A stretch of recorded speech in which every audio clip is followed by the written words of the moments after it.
ఓం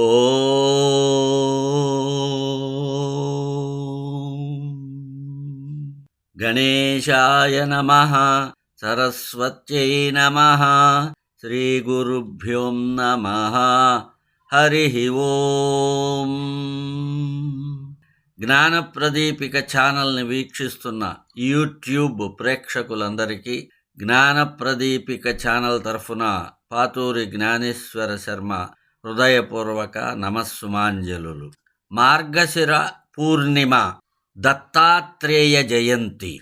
మహాయోగేశ్వరుడు, త్రిమూర్తి స్వరూపుడు, అత్రి అనసూయల కుమారుడు, స్మరించినంతనే ప్రత్యక్షమయ్యే దత్తాత్రేయ స్వామి జన్మించిన రోజు మార్గశిర పూర్ణిమ.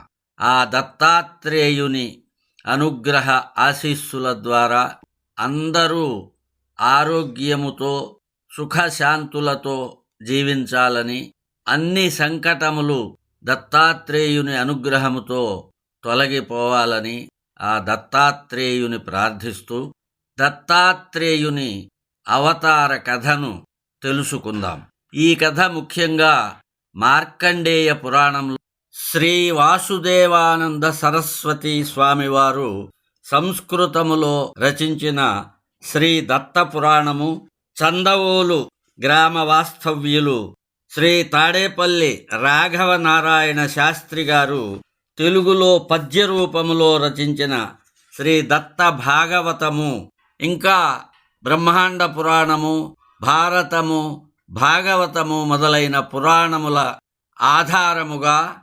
రూపొందించబడింది. దత్తాత్రేయ సద్గురుదేవా దేహి దేహి తవ శ్రీపాద సేవా. దత్తాత్రేయ సద్గురుదేవా త్వం హి బ్రహ్మ సనాతన దేవా విష్ణునారాయణ శ్రీవాసుదేవా పన్నగభూషణ శివ మహదేవా దేహి దేహి తవ శ్రీపాద సేవా దేహి దేహి తవ శ్రీపాద సేవా. దత్తాత్రేయ సద్గురుదేవా. దత్తాత్రేయ భగవానుని దివ్య పాదార విందాలకు శతకోటి భక్తిపూర్వక నమస్కారములు సమర్పిస్తూ దత్తాత్రేయ భగవానుని అవతార కథను తెలుసుకుందాం. ప్రతిష్టానపురంలో కౌశికుడు అనే ఒక బ్రాహ్మణుడు ఉన్నాడు. అతని భార్య పేరు సుమతి. ఆమె పరమ పతివ్రత. కౌశికునకు పూర్వజన్మంలో చేసిన పాపం కారణంగా కుష్ఠురోగం వచ్చింది. అతని శరీరం అసహించుకునే విధంగా ఉన్నప్పటికీ సుమతి అతనిని దైవ సమానముగా భావించి భక్తితో వారికి సేవలు చేస్తూ ఉండేది. కౌశికుడు ఒక రోజున వారి ఇంటి ముందుగా పోతున్నటువంటి ఒక వేశ్యను చూశాడు. ఆ వేశ్యను కామించి తనని ఆమె వద్దకు తీసుకుపోమ్మని సుమతిని కోరాడు. అతనికి ఈ కోరిక కలిగినందుకు సుమతి చాలా విచారించింది. అయినప్పటికీ భర్త కోరికను నెరవేర్చాలనుకుంది. కుష్ఠరోగం కారణంగా కౌశికుడు నడవలేకుండా ఉన్నాడు, తిరగలేకుండా ఉన్నాడు. అయినప్పటికీ అతనిని సుమతి తన భుజముల మీదకి ఎక్కించుకుని నెమ్మది నెమ్మదిగా వేశ్య ఇంటికి బయలుదేరింది. అది రాత్రి సమయం. ఆకాశమంతా మేఘావృతమై ఉంది. దోవ కూడా సరిగా కనిపించటం లేదు. అలాంటి సమయంలో సుమతి తన భర్త యొక్క కోరికను నెరవేర్చటానికి రాజమార్గంలో వెళ్తోంది. మార్గ మధ్యంలో ఒక శూలం ఉంది. ఆ శూలం పైన దొంగ కాకపోయినప్పటికీ దొంగ అనే సందేహంతో మాండవ్యుడు అనే మహర్షి కొరత వేయబడి ఉన్నాడు. కొరత వేయటం అంటే శూలంలో అతనిని దిగవేయటం. మాండవ్య మహర్షి దుఃఖంతో వ్యాకులుడై ఉన్నాడు. సుమతి భుజాలపైన కౌశికుడు ఉన్నాడు. ఆ శూలం దగ్గరికి వచ్చేసరికి అది చీకటిగా ఉండటం వలన కౌశికుని యొక్క కాళ్ళు శూలానికి తగిలినాయి. దాని వలన ఆ శూలం కదిలింది. దానితో మాండవ్యునికి బాధ ఇంకా ఎక్కువైంది. మాండవ్యుడు బాధపడి కోపంతో, నాకు ఇంతటి బాధ కలిగించిన ఈ పాపాత్ముడు సూర్యోదయము కాగానే మరణించుగాక అని శపించాడు. సుమతి ఆ మాటలు విని భయపడి సూర్యుడు ఉదయింపకుండుగాక అని శపించింది.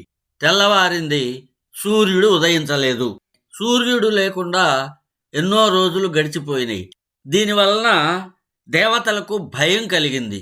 వారందరూ బ్రహ్మదేవుని దగ్గరకు పోయి సూర్యుడు ఉదయించేటట్లు చేయమని ప్రార్థించారు. అప్పుడు బ్రహ్మదేవుడు, మీరు అత్రి మహాముని భార్య అయిన అనసూయ దగ్గరికి వెళ్ళండి, ఆమె గొప్ప పతివ్రత, తపస్విని, సూర్యోదయం కావాలనే కోరికతో ఆమెను ప్రసన్నురాలిని చేసుకోండి అని చెప్పారు. దేవతలతో పాటు బ్రహ్మ, విష్ణు, మహేశ్వరులు కూడా అత్రి మహర్షి ఆశ్రమానికి వెళ్ళారు. అనసూయను ప్రార్థించారు. అనసూయ అంగీకరించింది. త్రిమూర్తులు, ఇంద్రాది దేవతలు, అత్రి మహర్షి, అనసూయ అందరూ సుమతి దగ్గరకు వెళ్ళారు.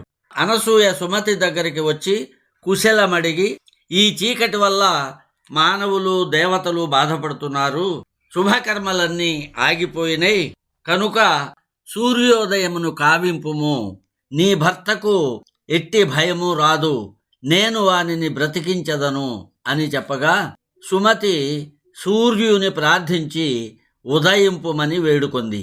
సూర్యుడు ఉదయించాడు. అంత కౌశికుడు మరణించాడు. అతనిని అనసూయ తన పాతివ్రత్య మహిమ చేత బ్రతికించింది. రోగముక్తుడై యువ శరీరంతో జీవించి లేచాడు. ముసలితనము లేని దేవత అనున్నట్లుగా ఉన్నాడు. దేవతలు దుందుభులు మ్రోగించారు. వాద్యముల శబ్దముతో అక్కడ పుష్పవృష్టి కురియసాగింది. దేవతలకు మిగుల ఆనందం కలిగింది. వారు అనసూయాదేవితో అన్నారు, నీవు దేవతల యొక్క మహాకార్యాన్ని చేశావు. దీనితో ప్రసన్నులై దేవతలు నీకు వరాలని ఇవ్వగోరుతున్నారు. ఏదైనా వరం కోరుకోమన్నారు. అప్పుడు అనసూయాదేవి, బ్రహ్మ మొదలైన దేవతలు నా ఎడల ప్రసన్నులై వరమును ఇవ్వగోరితే, మీరు నాకు వరము ఇచ్చుటకు యోగ్యులని తలస్తే బ్రహ్మ, విష్ణు, మహేశ్వరులు నా పుత్రుల రూపంతో ప్రకటితులు కావాలి అని కోరుకుంది. అదేవిధంగా నా భర్తతో నేను సమస్త క్లేశముల నుండి ముక్తిని పొందు యోగాన్ని పొందవలెను అని పలికింది.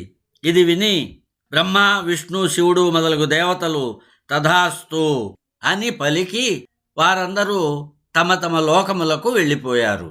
ఒకప్పుడు నారద మహర్షి లోక సంచారం చేస్తూ అత్రి మహాముని ఆశ్రమానికి వచ్చి అనసూయా సతి ఆతిథ్యాన్ని స్వీకరించి ఆమె పాతివ్రత్యాన్ని వీక్షించి ఆ విషయాన్ని లక్ష్మీ, సరస్వతి, పార్వతులకు తెలియచేశారు. లక్ష్మీ, పార్వతి, సరస్వతులకు 14 భువనాలలో తమకు మించిన పతివ్రతలు లేరనేటువంటి గర్వం ఉండేది. నారదుని చెప్పినటువంటి ఈ మాటలు విని వారికి కోపం వచ్చింది. అనసూయాదేవి పాతివ్రత్యాన్ని పరీక్షించమని వారు తమ భర్తలను ప్రేరేపించారు. వారు అనసూయాదేవి పాతివ్రత్యాన్ని పరీక్షించటానికి మహర్షుల రూపంలో అత్రి మహర్షి ఆశ్రమానికి వచ్చారు. మధ్యాహ్న వేళ అతిథులుగా వచ్చిన మహర్షులను చూసి అనసూయాదేవి చాలా సంతోషించింది. వారికి అర్ఘ్యపాద్యాదులు సమర్పించి ఉచిత ఆసనాలు ఏర్పాటు చేసింది. వారు తమకు భోజనాన్ని పెట్టమని కోరారు. అయితే భోజనాన్ని వడ్డించేవారు నగ్నముగా ఉండాలనేటువంటి వింత కోరికను కోరారు. ఆ కోరిక విని ఆశ్చర్యానికి లోనైంది. ఈ మహర్షులు తన పాతివ్రత్యాన్ని పరీక్షించటానికి వచ్చారని భర్తను స్మరించి వారిపై మంత్రజలాలను చల్లింది. ఆ ముగ్గురు మహర్షులు శిశువులుగా మారిపోయారు. అనసూయ ఆ ముగ్గురు శిశువులను తన ఒడిలోనికి తీసుకొని పాలు పట్టింది. ఊయలలు ఏర్పాటు చేసి ఆ ఊయలలో పరుండబెట్టి వారిని జోలపాడుతూ నిద్రపుచ్చింది. త్రిమూర్తులు శిశువులుగా అనసూయాదేవి ఇంట్లో పెరుగుతున్నారు. కొంతకాలం గడిచింది. ఎంత కాలానికి తమ భర్తలు రాకపోవటం చేత లక్ష్మీ, సరస్వతి, పార్వతులు దిగులు చెందారు. ఆ సమయంలో నారద మహర్షి వారి దగ్గరికి వచ్చారు. నారద మహర్షి ద్వారా వారు తమ భర్తల వృత్తాంతాన్ని తెలుసుకొని తమ భర్తలను పొందగోరి అత్రి మహర్షి ఆశ్రమానికి వచ్చారు. పసిబాలకులుగా ఉన్న తమ భర్తలను గుర్తుపట్టలేని స్థితిలో త్రిమూర్తుల భార్యలు ఉన్నారు. పతివ్రతామ తల్లి అయిన అనసూయను క్షమించమని ప్రార్థించారు. అహంకారం వీడి నీ అంతటి పతివ్రత మరొకరు లేరు అని అంగీకరించారు. అప్పుడు అనసూయాదేవి త్రిమూర్తులను ప్రార్థించి ఆ ముగ్గురు శిశువులకు వారి వారి నిజస్వరూపాలను ప్రసాదించింది. లక్ష్మీ, సరస్వతి, పార్వతులు సంతోషించి తమ భర్తల చెంతకు చేరారు. త్రిమూర్తులు సంతోషించి అనసూయాదేవిని ఏదైనా వరం కోరుకోమన్నారు. అప్పుడు అనసూయాదేవి మీరు ముగ్గురు నాకు పుత్ర సంతానం అవ్వాలి అని ప్రార్థించింది. త్రిమూర్తులు తథాస్తు అన్నారు. అత్రి అనసూయలను దీవించి వారి వారి లోకాలకు వెళ్ళిపోయారు. తరువాత అత్రి మహర్షి పరమాత్మయే తనకు పుత్రుడుగా జన్మించాలనే కోరికతో తపస్సు చేశాడు. పరమాత్మ ప్రసన్నుడై ప్రత్యక్షమై ఓ అత్రి మహర్షి, నేను నీకు దత్తుడనవుతున్నాను అంటే నన్ను నేను నీకు సమర్పించుకుంటున్నాను అని పలికాడు. అందుచేత అతడే దత్తుడు అనే పేరుతో ప్రసిద్ధి చెందాడు. అత్రి మహర్షి కుమారుడు కనుక ఆత్రేయుడు. దత్తుడు, ఆత్రేయుడు అనే రెండు పదములు కలిసి దత్తాత్రేయుడు అనే పేరుతో పరమాత్మ అత్రి అనసూయలకు పుత్రుడుగా మార్గశిర పూర్ణిమ నాటి ప్రదోష సమయంలో బుధవారమందు మృగశిర నక్షత్రమున అవతరించాడు. అక్షమాల, కమండలము, డమరక వాద్యము, శూలము, పద్మము, సుదర్శనమును 6 భుజములందు ధరించి త్రిమూర్తులు ఒకే స్వరూపముగా అవతరించారు. తరువాత అత్రి మహర్షి అనసూయల కోరిక మేరకు మరల బాలరూపంతో ముగ్గురుగా అయ్యాడు.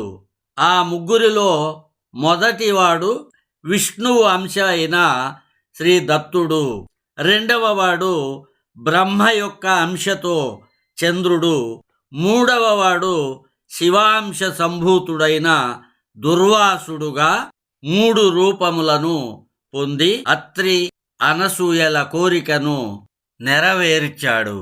దత్తాత్రేయ జయంతి నాడు దత్త చరిత్ర, స్వామి లీలలు, మహిమలు స్మరించటం ద్వారా ఇహపరలోకాలలో సుఖశాంతులను పొందవచ్చునని శాస్త్రవచనము కనుక మార్గశిర పూర్ణిమ దత్తాత్రేయ జయంతి నాడు దత్తాత్రేయుని ఆరాధించి దత్తచరిత్రను పారాయణ చేసి స్వామి యొక్క అనుగ్రహమును, ఆశీస్సులను పొందుదురుగాక అని ఆశిస్తూ స్వస్తి స్వస్తి ప్రజాభ్యః పరిపాలయంతాం న్యాయేన మార్గేణ మహిం మహీషః గోబ్రాహ్మణేభ్యః శుభమస్తు నిత్యం సమస్తలోకాః సుఖినో భవంతు. ఓం శాంతి శాంతి శాంతి.